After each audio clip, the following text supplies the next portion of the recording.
전자기 유도는 수업 시간에 실험을 통해 확인을 해보았습니다. 코일을 가만히 두고 자석을 움직이거나 아니면 자석은 가만히 두고 코일을 움직이면서 코일에 전류가 유도되는 걸 검유계를 통해 확인해 보았죠. 실험 중에는 N극을 가까이 하거나 멀리 하기도 했고요. S극을 가까이 하거나 멀리 하기도 했습니다. 그리고 자석을 한 개가 아닌 두 개를 겹쳐서 넣어보기도 했고, 속도를 느리게 하거나 빠르게 하면서 다양한 조건에 따라 전류가 어느 방향으로 유도되고 어느 정도의 세기로 유도가 되는지 확인을 했어요. 전자기 유도를 통해 코일에 전류가 유도가 될 때 전류가 세게 흐르도록 하려면 어떤 조건을 주어지게 되면 유도 전류가 세게 흐를 수 있었을까요?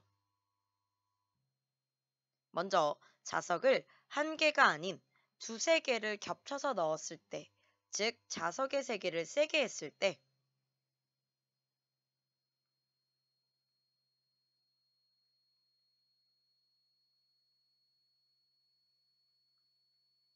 검육의 폭이 더 크게 움직이는 걸 확인할 수 있었고요.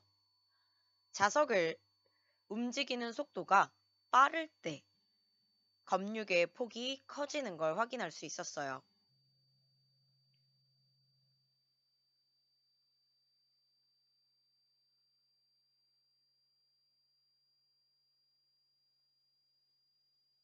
자석의 속도가 빠르다라는 건 코일은 가만히 뒀을 때 자석의 속도가 빠르다라는 거죠. 반대로 자석을 가만히 둘 거면 코일의 속도가 빠를 때 유도 전류가 세게 흐르는 걸 확인할 수 있었습니다. 또는 코일에 가문수가 많아지게 되면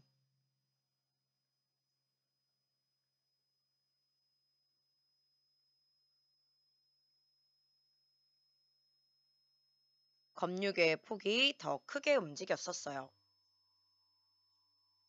여기서 자석의 세기를 세게 한다거나 자석의 속도를 빠르게 한다는 건요, 사실 시간당 자기장의 변화를 크게 만들어 준다라는 거예요. 이 두 개를 합쳐서 얘기하면 단위 시간당 자기장의 변화를 크게 했을 때 유도 전류가 세게 흘렀다라는 뜻입니다. 정리하면 유도 전류의 세기는요, 코일의 가문수가 많거나 아니면 단위 시간당 자기장의 변화가 클 때 세게 흐르게 되는 걸 확인할 수 있습니다. 그런데 전류는요, 전압이 있어야 흐를 수 있죠. 전자기 유도에 의해 유도 전류가 생길 수 있는 이유는요, 유도 기전력이 발생했기 때문입니다. 유도 전류가 세게 흐르기 위해서는 유도 기전력이 크게 발생해야겠죠. 그렇다면 유도 기전력이 크게 발생하기 위해서는 어떻게 하면 될까요?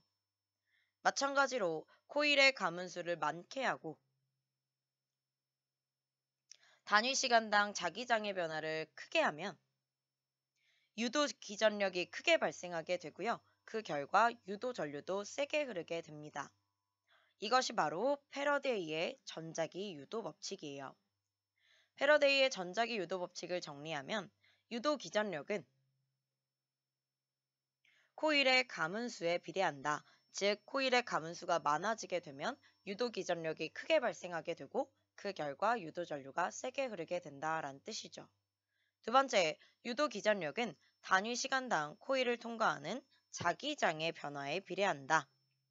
단위 시간당 자기장의 변화를 크게 하면 유도 기전력이 커지게 되고 크게 발생하게 되고 그 결과 유도 전류가 세게 발생하게 됩니다. 세게 흐를 수 있게 됩니다. 이때 자기장의 변화를 크게 한다라는 건요, 자석의 세기를 세게 하거나 아니면 자석을 움직이는 속도를 빠르게 했을 때 자기장의 변화가 커지게 되죠.